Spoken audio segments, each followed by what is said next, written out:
எரேமியா 33:3.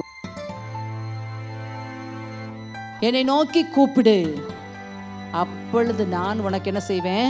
உத்தரவு கொடுப்பேன். நீ அறியாததும் உனக்கு எட்டாதுமான பெரிய காரியங்களை உனக்கு செய்வேன், அறிவிப்பேன் அப்படிங்கிறார். ஹல்லேலூயா. இப்போ முதலாவது நம்ம அந்த பெரிய காரியங்களை அவர்கிட்ட ரிசீவ் பண்ண என்ன செய்யணும்? அவரை நோக்கி கூப்பிடுகிறவர்களாக இருக்கணும். சும்மா எடுத்தோடனே வந்து விழாது. சொல்லுவாங்க பழமொழி, அழுகிற பிள்ளை தான் பால் குடிக்கும். அதே போல் கர்த்தரை நம்பி இருக்கிறேன், கர்த்தர் என் கூட இருக்காருன்னு சொல்லி அப்படியே உட்காந்துட்டே இருந்தோம்னா கர்த்தர் நிச்சயமாக செய்வார், அதில் சந்தேகமே இல்லை. ஆனால் அவர் நம்மிடத்தில் எதிர்பார்க்குறார். என் பிள்ளை தன்னுடைய தேவையில், தன்னுடைய எதிர்பார்ப்பில் என்னை நோக்கி கூப்பிடாதா? அவர் கூப்பிடுகிற காக்கை குஞ்சுகளுக்கு கூட என்ன செய்கிறாராம்?